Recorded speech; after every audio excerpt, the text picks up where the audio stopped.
Mystery Brothers. Mystery Brothers. Mystery Bros. Mystery Brothers. Mystery Brothers. Mystery Bros. Damn, so we're back here. It's been a while. Been a few months. It's been a few months. I mean, it was summer. Took a little break. Yeah, when you had to. Like, there's a lot of stuff going on. Yeah, so much going on. But yeah, we took a couple months break. But, like, literally right now, when there's, like, nothing else to do, we're back at it. Yeah, summer in Michigan it's tough to stay inside and do stuff. I know, exactly. It's So nice. we have to take advantage of it because you're not going to get this year round. Yeah, it's about to be dreary, cold, snowy for the next 3-4 months. Dude, don't let's not talk about that. Right? Let's go back to the main focus of our. Yeah, so we are back with some Mystery Bros. We're gonna talk about one of the biggest murder mysteries of all time, pretty much. Today we're gonna be talking about Jack the Ripper. We'll go over the murders, the five canonical murders, and just the timeline. We'll go through the timeline, and then we'll go through some suspects, which actually there's a decent amount of suspects. As you probably know, it's still a mystery. No one knows exactly who Jack the Ripper was. No one ever got convicted for it. Yeah, no one was ever convicted for it. They think that some DNA evidence, blah, blah. We'll get into that a little more. They think they have some new DNA evidence that proves stuff, but I don't think it really does. We'll get into that. I think this was a big mystery because the police commissioner and the home secretary resigned, and that usually doesn't happen for murder. So yeah, that was big news. And this is the first real frenzy about it. Like, this is the first time a lot of English people were reading what's going on, keeping track of this murder. Yeah, it was one of the first public serial killers, where he was kind of playing cat and mouse with the police, and there was letters being written and papers being written about it, and the news, articles in the news written about it, all that kind of stuff. This was one of the first times ever, I think, that's happened. And this is one more English people were able to read, so that's why it gained a new traction. It was back then. he was kind of one of the first. You know what I mean? There's guys like the Zodiac and other famous murder mystery killers that got away, but I think Jack the Ripper is probably the biggest one just because he was the first. Because this takes place all back in 1888. Yeah. Long time ago, over, almost 150 years ago now. We're going to cover the 5 canonical murders, which are the 5 confirmed Jack the Ripper murders. Although there's been 11 names there's some people claim that he may have killed up to 11 women. I'm assuming there's just some bodies that were found maybe around that time that they suspect maybe, but as far as ones that he wrote about and were kind of confirmed by him and by, there's 5 that overwhelming majority of people agree that it was him that did it. Yes. And those are called the 5 canonical murders. So we're going to talk about those.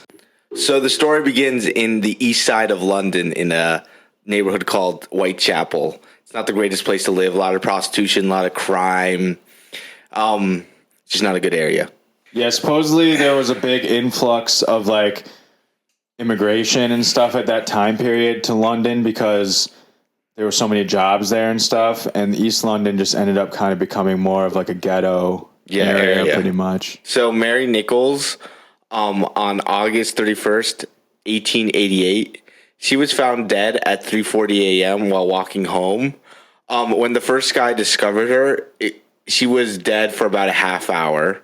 And what they noticed is that her throat was severely slashed. And that kind of came the calling card for Jack the Ripper. But who knew it would spark such a frenzy? One thing that sort of became his calling card was the way he killed people. He was he liked to like we said, he disemboweled them. He did a lot of fucked up shit to them. Yeah, we'll definitely get into it, what they thought. But I think at first, when the first murder happened, they didn't have that much evidence. They don't know how like serious this was, or if he just had a grudge against, if someone just had a grudge against this one woman. Yeah, the first murder, no one knew really what was going on. Yeah. It was just a murder Yeah. at that point. And just over a week later, September 8th, 1888, Annie Chapman was found by John Davis on Hanbury Street. Her throat was also cut, and the murderer removed her womb. Yes, and this is when they thought that this suspect now would have to have some medical knowledge to do these kind of things. This started to make them believe that he had anatomical knowledge just because of the way her womb was removed. It almost seemed like it was like a surgery, like it was done very precise. And so they believed that the suspect had to have some sort of anatomical knowledge, or possibly a doctor, surgeon, something like that. And then this also they linked this one to the first murder, and they're like, oh, we may have a serial killer on our hands here. Someone who likes to slash throats, kill prostitutes. Yeah, slash throats, disembowel, remove organs, that kind of stuff. And then after that, around September 25th, or postmark September 25th, the police received a letter. And in the letter, it said, "Dear boss, I keep hearing police have caught me, but they won't fix me just yet. I have laughed when they look so clever and talk about being on the right track. The joke about leather apron gave me real fits.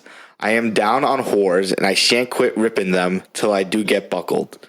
Grant work the last job was. I gave the lady no time to squeal. How can they catch me now? I love the work and I want to start again. You will soon hear from me with funny little games. I saved some of the proper red stuff in the ginger beer bottle over the last job to write with, but it went with thick like glue and I can't use it. Red ink is fit enough, I hope, haha. The next job I do shall slip the lady's ears off and send it to the police officer just for jolly. Wouldn't you? Keep this letter back till I do a bit more work. Then give it out straight. My knife is so nice and sharp, I won't get to work right away. I want to get to work right away if I get a chance. Good luck. Yours truly, Jack the Ripper." Wow. So that letter was sent September 25th. It wasn't revealed to the public till later, right? It wasn't in the newspapers until later on. Yeah. But it was sent to the police September 25th after that second murder. Right. And it said, "P.S. What good enough to post this before I got all the red ink off my hands? Curse it. No luck yet. They say I'm a doctor now. Haha." Oh. So that makes you think maybe he's not a doctor. Or he's just screwing, like, I don't know. You He's don't know what he's obviously messed thinking. up in the head. Maybe he is a doctor and he's trying to throw them off. I don't know. But I think that's one of the first instances of a serial killer writing into the police and having that little cat and mouse game going on. Pretty creepy. What would you think if you were a police officer and you got that? Actually, when reading through this, they first thought like it's just another hoax. Only until the next couple murders, they kind of gave some credence to its truth. Yeah, they thought That it was he was a trying to hoax. cut some ears off. Yeah. They thought it may be a hoax because there wasn't any like intimate details or anything in there. But I think that later on, they could never really confirm that any of these letters were from him. Right? Yeah. But except for, I feel like at one point he sends a letter where it has some details that weren't. Yeah, we'll get into that later. Yeah, we'll get into when that comes. Okay, so then on September 30th, 1888, Elizabeth Stride was found dead on Burner Street at 1 a.m. Her throat was slit, and that was it, which made them believe that maybe the guy who found her may have like walked in on the murder almost. Right. And so like maybe it was like caught like someone was getting close by and he's like, oh shit, better do they this think quick. that he may have had to escape quickly. So because there wasn't any mutilation, and it also leads some people to think that this wasn't Jack the Ripper, because it wasn't so gruesome. Yeah, it wasn't. There was no mutilation. There was no disemboweling or removing of organs, anything like that. But then, also on September 30th, that exact same night, 45 minutes later, Catherine Eddowes was found dead less than a mile away, just west, pretty much, of the Elizabeth Stride murders. Her face was severely mutilated, which is one thing where they think that he may have tried to remove the ears at that point. Yeah. But he didn't actually do that. But her face was completely mutilated. Her left kidney was removed, and her womb was also removed. Yeah, this is some great surgical. Like, he knew what he was doing. Yeah, some precision there. It was very strange. So it's like he had some sort of urge. You know what I mean? Right. Because he goes and kills Elizabeth, and he obviously gets interrupted because he can only slit her throat. He can't remove her organs. So he has to just go do that again the exact same night, 45 minutes later. That shows some sort of sickness. It takes some balls too to do that. Yeah, definitely. Just to do it like not that far away.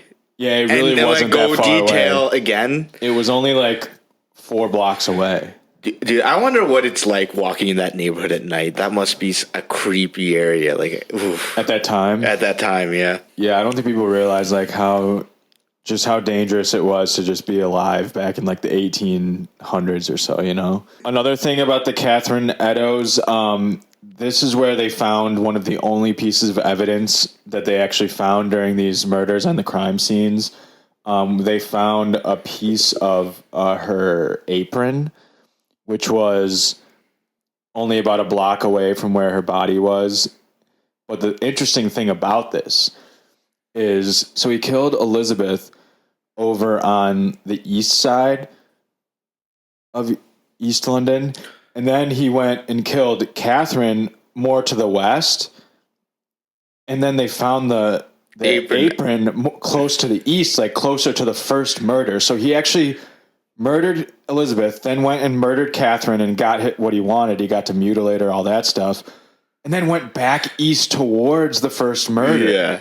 Which kind of led people to believe that maybe he lived on the east side. Yes. Because he headed back that way. And why else would you go back in that direction of a place where you just murdered someone? The cops are all over the place. This was probably an hour, maybe an hour and a half after he murdered the first lady, Elizabeth. Yeah. After he murdered Elizabeth. So it's the cops there's cops around there. They know about the murder at that point. There's cops looking for you. And you walk back in that direction, that people think there's only one reason he would do that is because he lives in that direction. Right. Some people speculate he knew where the cops would be, or he could just be a freak, dude. He could be a sick fuck and just wanted to walk right by the cops just for shits and giggles. Yeah.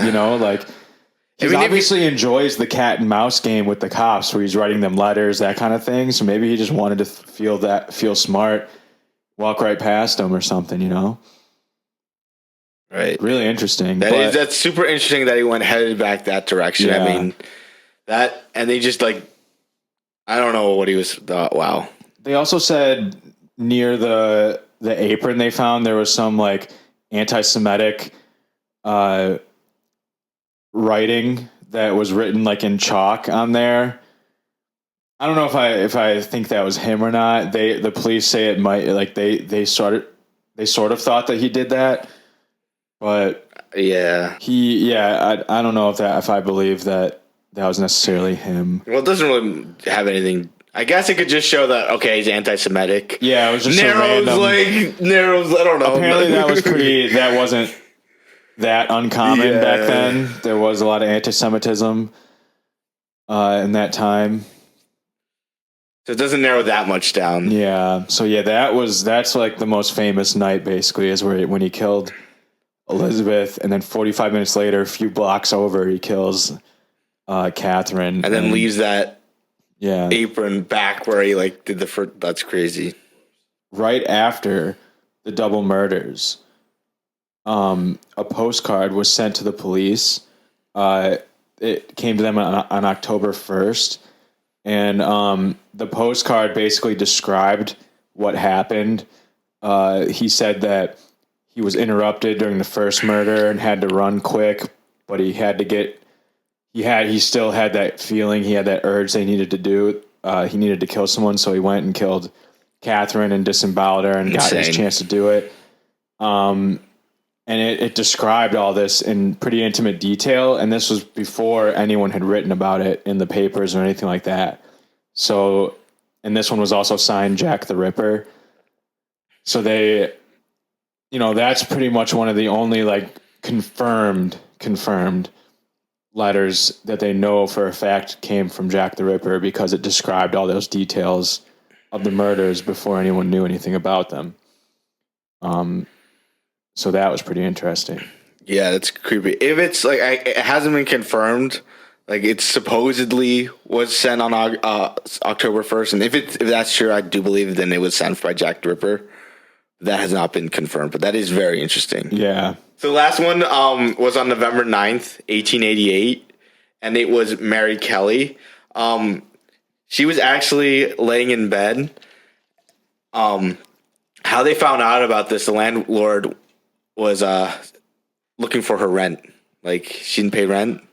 So they went and looked for it. Shows like the first person who actually cared that she was missing was the landlord. Ain't that true?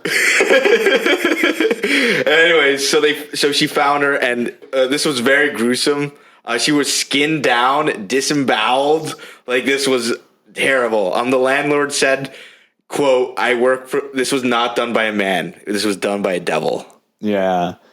Yeah, that one was definitely the most gruesome, right? Yes. Mary Kelly. In her apartment, just in the bed. Mm-hmm. So this goes clear. So this was like a month later. Yes, and in October they actually police did raids in the east side of London, and they found nothing. Nothing came of that. So they were working hard trying to find something. They just couldn't, huh? They found nothing. Yeah, no evidence. They went to people's interviewed a bunch of people, went to people's houses. There's nothing. Yeah, I would have a buddy system at that point. There was also it showed not everybody took it too seriously. There was a letter from hell sent to the police, and in that was the appendix from the supposed third victim. But then they found out it was just a medical student, a prank. Yeah. So something I'm reading now, this actually caused riots in Whitechapel. People were really scared. Obviously, when there's all these murders going on, the citizens of London were kind of panicked. And especially in Whitechapel, because that's the area that this was all happening. In the newspapers, they said that it was widely believed that whoever was responsible carried knives in a black bag. I don't know why. That must have just been a thing they thought back then. So locals were started rioting and just attacking anyone who was carrying a black bag. And that happened a few times where people got beat up and stuff like that because they were just carrying a black bag, or they thought they might be the Ripper, this and that. So it was causing a lot of hysteria at the time. This was crazy. Definitely. And eyewitnesses, there's a couple eyewitnesses who said they saw the person. Say he looked between 25 to 30, 5'7". He wore a dark hat and seemed perfectly normal. Apparently there was multiple psychic mediums that were trying to help the police and said they saw things, this and that. And one of the psychic mediums, who was actually living in New York City, sent a telegram to the police in London saying that he lived at 20 Wirt Street in London. And that address actually didn't even exist. But there were multiple psychic witnesses or people, this case was big news. Obviously someone all the way in New York was hearing about it. You know what I mean? So this is big news. But after the Mary Kelly murders, it stopped after that. And nobody knows why. Nobody knows, if he just decided to stop, if he was killed, or you would think that someone who is doing this wouldn't just stop doing this. Just, you know what I mean? Unless he just wanted the attention. But if you wanted the attention, why wouldn't you just keep doing it? Because he probably knows eventually No, they don't think like that. You don't know. They don't think like that. If you seem perfectly normal.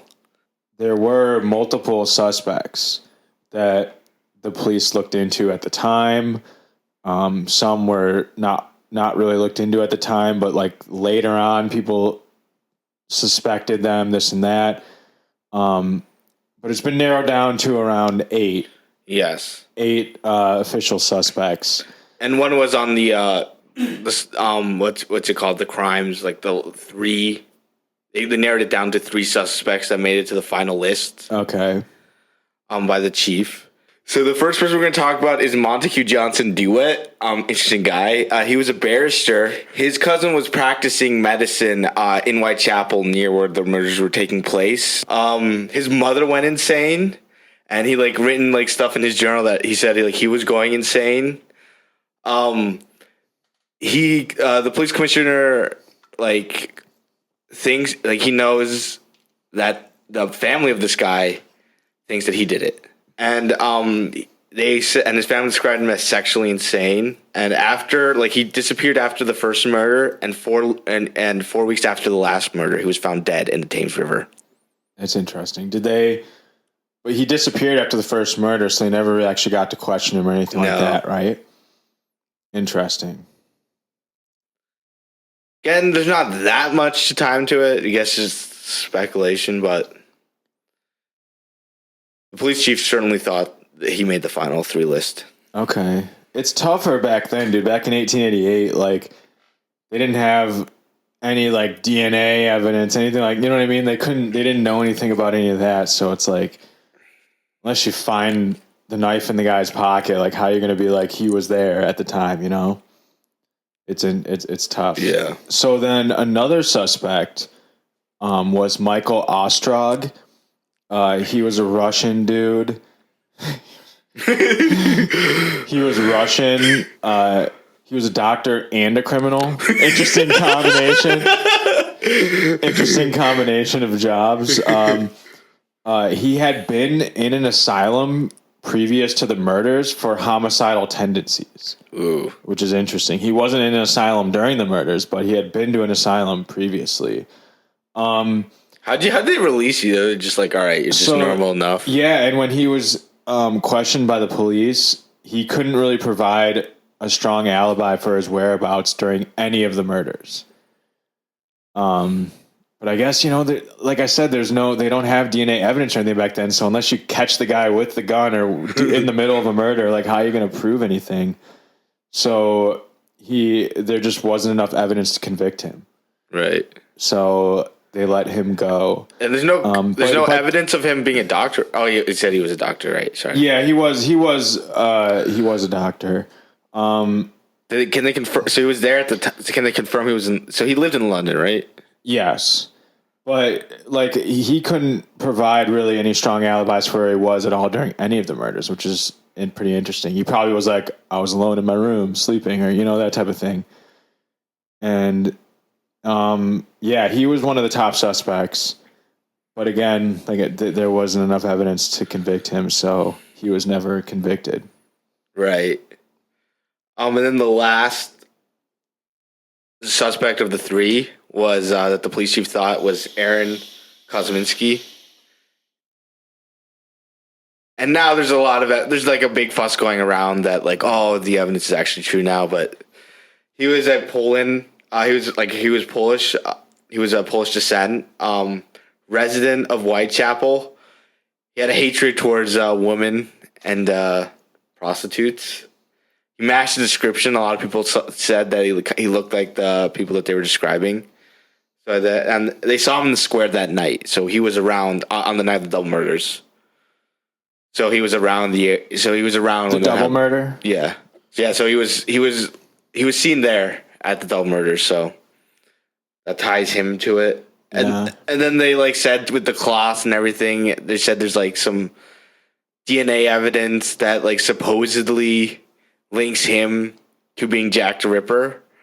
But then they said on the first time when they sequenced it, it said he might have mistyped the button. It said it came out 3.14, which means 1 in 200,000 people matched this description. So it's easily him. But then they realized, wait, it could be 3.15. and which is 99% of white Europeans have that trait. Yeah. So you narrow it down to that, to almost like, no, it could be anybody. Yeah.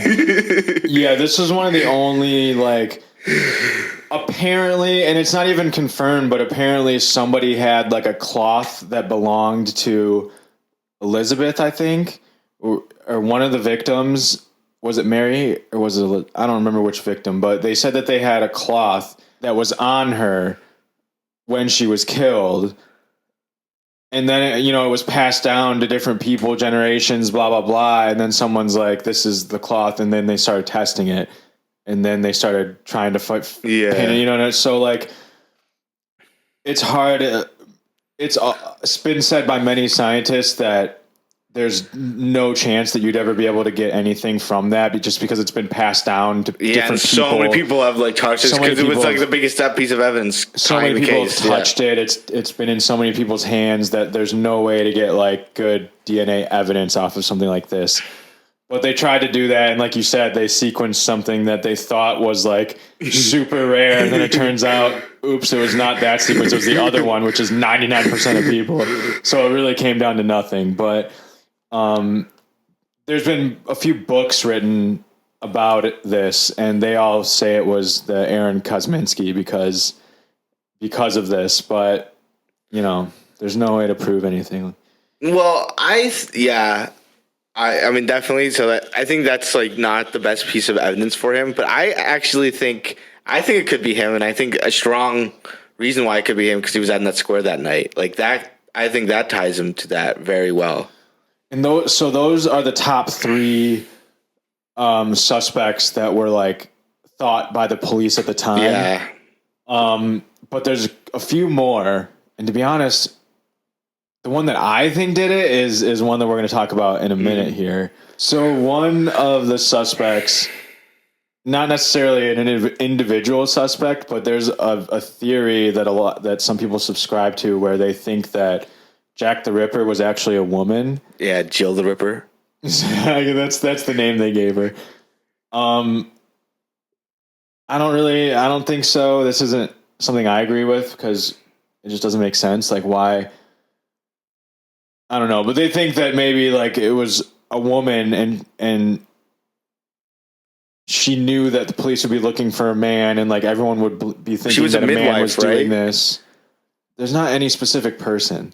No, she was a midwife, right? No, because there's no specific person that they think. They just think it was a woman, and like they would think that like a woman could get away with possibly having blood on them, walking around with blood on them because they had to like, you know, I don't know why actually.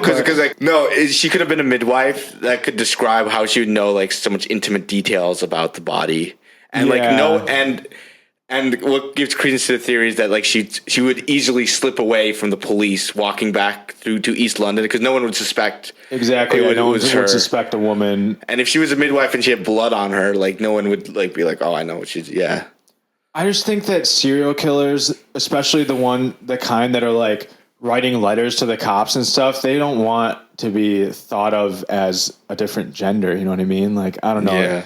I think it's kind of silly, but I guess it is a theory that Jack the Ripper was possibly a woman. And because I think the reason that's a theory is because no one was ever caught, and they think that it would be a lot easier for a woman to get away with it than it would a man because no one was suspecting a woman. And there was a couple highly regarded suspects. A couple highly regarded inspectors who thought this claim as well. But again, there's like very little evidence. And we should also note, like, everybody who said they like saw the Jack the Ripper or like said a description about him, they all said they saw this guy.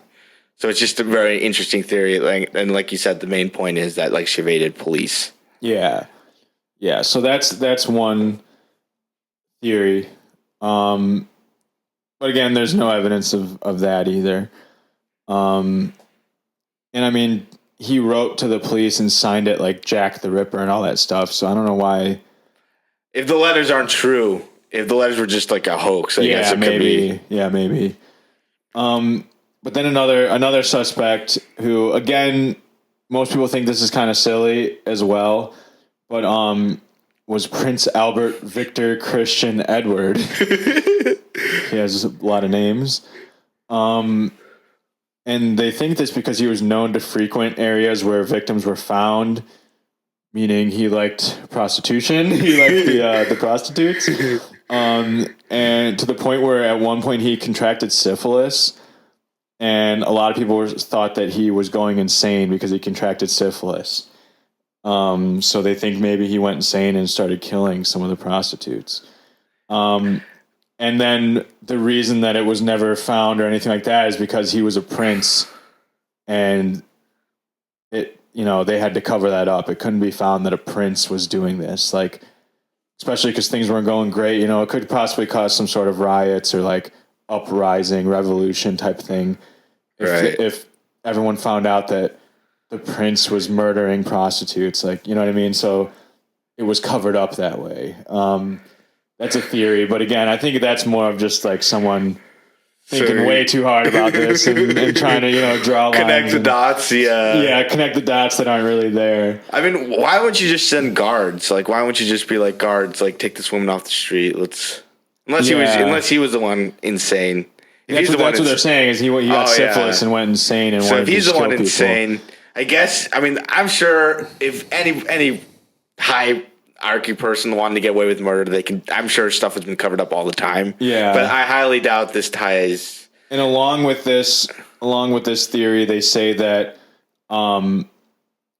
he may have gotten one of the prostitutes pregnant, and then he wanted to, that couldn't be like found out, like no one could know that he got a prostitute pregnant, so he had her murdered and everyone else that knew murdered. And they try and say like maybe one of the ones where they stole her womb, where he took her womb was the one that was pregnant, and then the rest were people that knew about it, so they all had to be murdered. Interesting theory, I guess. That's cool. That is interesting. You connected the dots there, at least. There were dots and you connected them. But again, there's just no evidence at all that it was this prince, and that's just kind of something people like to think. Who knows? It's possible. Yeah. It is interesting that the womb was taken on a couple of these women. Maybe like I might have got a couple of them pregnant. We'll cut them a little out right here. I feel like, I guess, if you're a prince, what would you be doing walking around that neighborhood at night, though, like by yourself? That's the thing. He wanted to murder. Yeah. But yeah, that's also one of the suspects. It's definitely an interesting theory. Yeah. The next theory we got is Walter Sickert, a painter. And Patricia Cornwell is the one who really put this theory forth. She's a crime author. She paid £2 million for letters, documents, paintings. Damn, that's a lot of money. Everything for Patricia. Everything for Walter Sickert's stuff. She bought all of his shit, basically, all of his paintings and stuff. Yeah, and he went full inspector mode. She cut open paintings looking for clues. What she found out, and this is not disputed, is that he was obsessed with Jack the Ripper. Walter Sickert? Yeah. Okay. He would cosplay as Walter Sickert as as Jack the Ripper. That's interesting. That's weird. Really for Halloween, so you don't really do that back then. And she claimed that his alibi that he was in France doesn't really make sense because at the time he was doing sketches of chapels in London. Sketches of music halls in the London area. Okay. So the most damning piece of evidence are the letters. Patricia, the author, sent the letters to be examined and sent the supposed letters of Jack the Ripper. And what they found was that the handwriting matched pretty good. But the most interesting part of it is the batch that Walter Sickert used in his writings at that time period came from the same batch that Jack the Ripper supposedly used to write the letters to the police, if they're actually real. But the copies, there were only 24 copies of that batch out there. and both Walter and Jack were using the same paper. But yeah, so their paper came from a batch of only 24 sheets, and they were both using that exact same batch, which is pretty interesting. that's very interesting. Again, the letters can't be confirmed as Jack, but that's the most credible evidence to support this claim. That's an interesting piece of evidence. That's an interesting piece of physical evidence, I think. That's one of the most, in my opinion. Most of these are just theories, and there's a lot of like anecdotal evidence and stuff, but that's one of the only like physical evidences I think that points towards anyone, right? Right, yeah. Which I think is pretty interesting. And then also some of the evidence is he has a painting that that is named Jack the Ripper's bedroom. And in that, there's a woman like totally disembodied. And it looks similarly to the crime site scene that was seen there. Like it was image detail. And the fourth murder where the face was completely shredded, he also made a painting of that, eerily similar to the marks of the women. So that ties him to that, like, ooh, maybe he had some knowledge. Maybe he was the one doing it. So he was either like a super freak and was just like obsessed with Jack the Ripper, or he was Jack the Ripper. He was, yeah. Wow. Weird guy either way, then, huh? And he was like a painter. Yes. Wow. The thing that kind of like damns him is like he has no medical experience at all. So nothing really no evidence ties him to the murders, only ties him to the letters. Okay. So suspect number 7 was Joseph Barnett. Now there's a lot of, in my opinion, very strong like anecdotal evidence I think that points towards Joseph Barnett. He actually lived with Mary Kelly, who was the last victim. That's interesting. Yeah, he's one of the only people in any of the suspects who had any sort of relation to any of these women or knew any of them. It was known that he had lived in multiple different places in London, specifically East London too, which gave him a intimate knowledge of the area and like back roads, routes to take, that kind of thing. So he would be able to elude police. He was also believed to have been in love with Mary Kelly. Ooh. Most people who knew them said 100%. He referred to her as his wife multiple times when she definitely wasn't. They weren't married at all. That is kind of strange. He was trying to brag, like, yeah. Yes, and so where the anecdotal evidence starts to come in is he was in love with her. He lived with her for a little bit towards the end of the murders. He did not like the fact that she was a prostitute because obviously he was in love with her.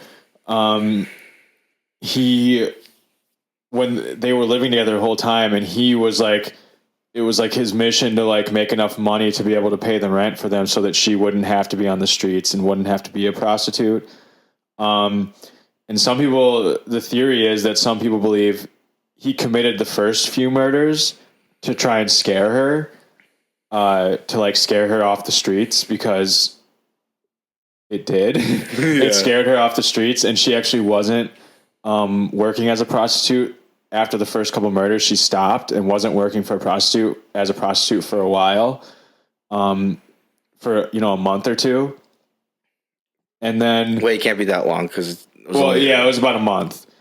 And then she wasn't a prostitute for about a month during that time because she was scared to, and he was making money. And then he lost his job, which made her returned to prostitution. And that's supposedly caused them to fight a lot. They were getting in a lot of fights. They got into a fight pretty much, I think it was 10 days before she was murdered. They got into a huge fight to the point where neighbors said that windows were broken. And then Barnett moved out the next day. And then 10 days later, Mary was murdered. So that's, very interesting timeline there. Yeah.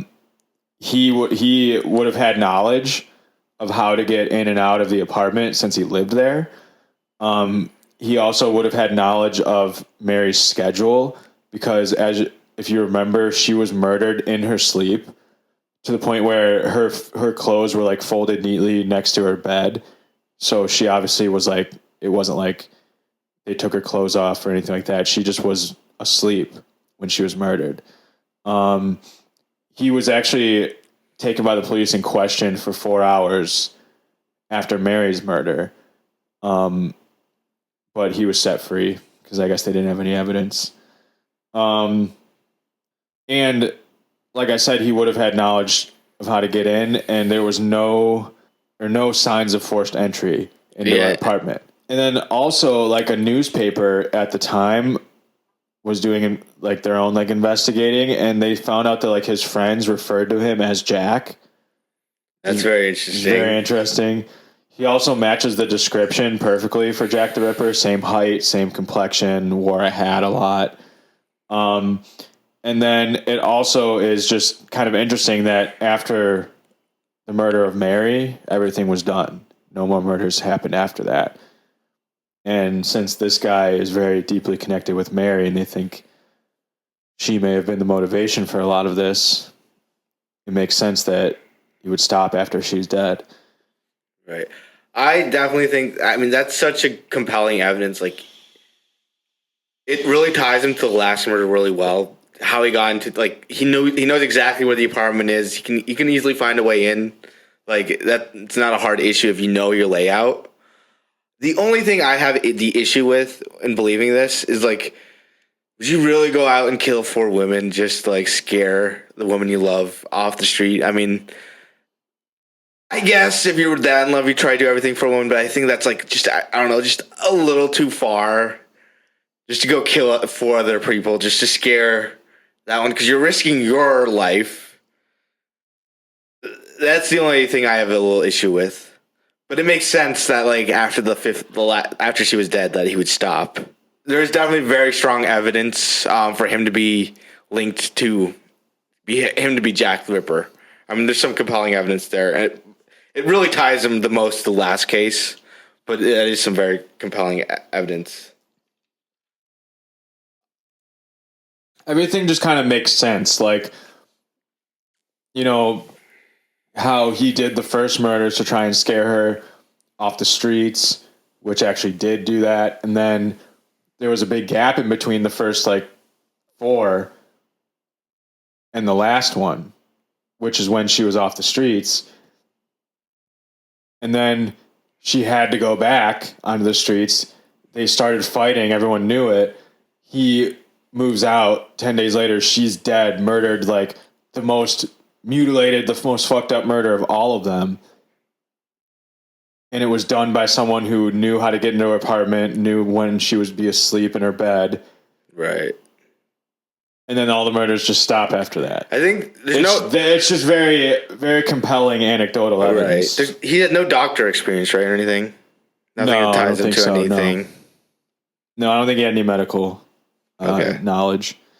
Another suspect is James Mawbrick. He was a cotton merchant from Liverpool, which you'd think was was pretty damning evidence, because Liverpool is pretty far from London, if you know your England geography.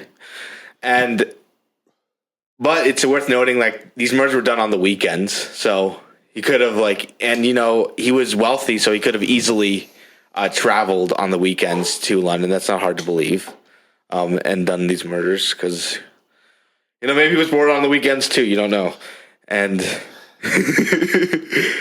but what helps this case is he's not local, right? So, like, he would be a hard suspect to think of because he's not from that area, which is some good evidence for him.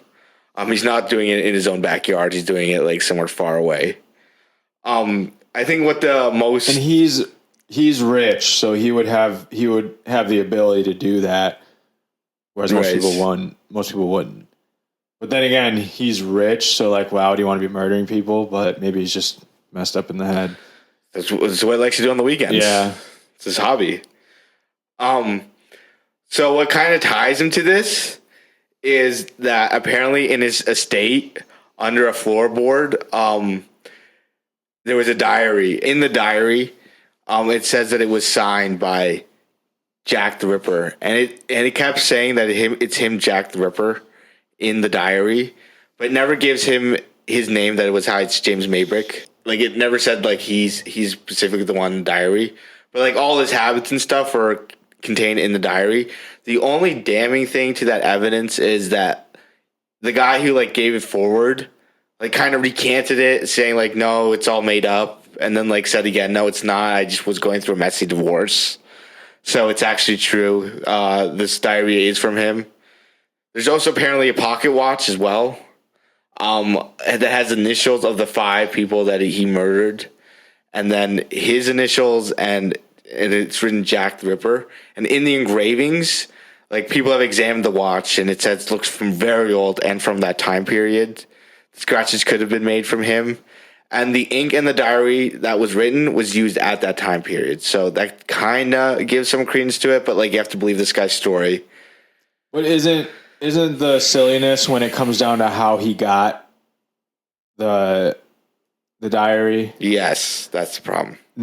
He claims that it was just passed down, or he found it, right? He found it on the floorboard, then he claimed someone gave it to him, and then he claimed it was passed down. And then he said it was a hoax. Yeah, at one point he claimed it was fake, and then he recanted that, right? And said he was going through a messy divorce and wanted the attention. Yeah, so, take that with a little grain of salt, the whole diary thing. So, the very last suspect, now this one kind of came about pretty recently. There is another very famous American serial killer who was murdering people at that time, around the exact same time. His name is H.H. Holmes. He lived in Chicago. We won't talk too much about him, but he was also a serial killer at that time. He did some crazy stuff. He had medical knowledge, and he kind of was very similar to Jack the Ripper as far as like psyche. He was into disemboweling people and, doing a lot of weird shit to their bodies, like cutting things out, removing organs, that kind of thing. He was into that. They also believe that in those couple months when the Jack the Ripper murders were occurring, there were no murders from H.H. Holmes here in America, and they think that he may have been in London at that time. He had traveled back and forth from America to London. He was known to do that, and they think he may have been in London at the time. This is really all coming from his great-great-grandson. His great-great-grandson found out that like he was the descendant of H.H. Holmes and was like started to look into it and do a lot of research, and he's the one who claims that H.H. Holmes may have also been Jack the Ripper. Or he just wants because of attention. all these things. Yeah, I mean, he probably just wants some attention, but he has claimed that, and there are some similarities between the murders. There's some interesting like things they can't explain about time periods, time frames of him being in London, that type of thing. And H.H. Holmes was actually a very prolific serial killer. Like he murdered a lot of people, mainly in America. That's all that we know of confirmed, but he murdered a lot of people. He actually had a murder castle that he built and it had all these like trap doors and like ways for him to come and like kidnap people in their rooms and like start murder them and all that kind of stuff. And then places to like dump the body down and like burn bodies, that kind of stuff. He was a very crazy serial killer, but it was all back at that time. He was supposedly killed in 1896. He was hung for the murders. But yeah, people have posited that his grandson, his great-great-grandson has posited that he was also Jack the Ripper. And the reason he was never caught is because he came back to America. Again, no evidence, but there's really no evidence at all for anyone in this case. No physical evidence. Right. I mean, I guess he just did like a nice little trip down to London for a good 3 months and then come back. He was known to do that, so it's possible. He was a huge con artist. If you're interested in murder mysteries, that kind of stuff, H.H. Holmes is a pretty interesting thing to look into. He was a very interesting serial killer. American serial killer back in the day, a long time ago. But we're an American podcast. We got to take some credit for this, dude. America's got to take credit for everything. We were Jack the Ripper, okay? But it's fascinating that this has never been solved, even with all the stuff that we have today. But I think that it's obvious back before 1930, it's pretty easy to get away with murder, I think. Right. I think even before 1960. Wasn't the 60s when they started getting DNA evidence, that kind of stuff. Before that, before they had DNA evidence, before they had everyone had cameras, before there was any pictures being taken of publicly, anything like that, probably pretty easy to get away with murder. Surprised there wasn't a lot more people murdered. There probably was. You just don't hear about it. You just don't even know. But yeah, so I think it's just a fascinating case. I mean, it's one of the first cases, one of the biggest mysteries. Definitely sparked a lot of fear in Londoners. Yeah, absolutely. Who do you think, if you had to say it was one of the suspects, who would it be? I would definitely think it was maybe the third suspect, the Polish one. Yeah. Even though a lot of it's discredited, but I think it's definitely could still be. I think him being seen by a lot of people at the square that night gives some credence to that. I could definitely see maybe even the sixth one, but a little the painter. Oh yeah, maybe. And then the seventh one, the one that knew knew Mary Keller. Kelly, sorry. Knew Mary Kelly. That one also, I think that one has a good strong case. And if it's true, if the guy, I have a hard time believing the guy who put forth the evidence of the notebook. But if that's true, I mean, there's some interesting things there. So I can maybe see it. It's definitely fascinating. I wouldn't rule it out, but I just don't believe him at this point. So I think it's between those three in it. Okay. How about you? I think it's between Barnett, the seventh guy, the one that I talked about, who knew Mary Kelly and lived with her and was in love with her and that kind of thing. I think it's between him or the painter guy, the Sickert, Aaron Sickert, right? Or something Sickert. Yeah. Just because there's a lot of interesting things about him too. I mean, he was obsessed with Jack the Ripper. He painted those paintings that actually were pretty accurate to what it really looked like, apparently. And then he was just obsessed with him, and the fact that he lied about being in France when the murders happened, that's just interesting to me. So yeah, it's between those two, I think. The rest of them, I don't know. I mean, I think it could be any of the ones we've said, or it could be none of the ones we've said. But I think those have the strongest cases. Yes. Yeah, I think it's between Sickert and Barnett. But most mystery bros, we'll never know. It will remain a mystery, I'm sure. I don't think that it'll ever get solved because there's no evidence that we still have. Unless in the future we just invent time machines and we just go, all right, hey, do you want to travel back in time? Yeah, do you want to know who Jack the Ripper murderer was? Let's go see. Next week on Mystery Bros, we'll be talking about time travel. No, but yeah, it's just a pretty interesting case, especially for people that are into murder mysteries, that kind of thing. I think that's about all. From Jack the Ripper. I don't think we have anything necessarily planned for our next episode. We'll leave you hanging on this one. Join our Facebook group. Yes, we just created a Facebook group, Facebook page. For Mystery Bros. Check us out, follow us, like us. Check us out on there. If you enjoy the podcast, let people know. We're just going to keep talking about all kinds of different mysteries and what interests us. Yes. And what we enjoy. So we're going to eventually cover all of them, but yeah, we'll get to them all eventually. There's a lot of mysteries out there. Yeah, so thank you guys for listening to this episode of Mystery Bros, and peace out. Mystery Bros. Mystery Bros. Mystery Bros. Mystery Bros. Mystery Bros. Mystery Bros.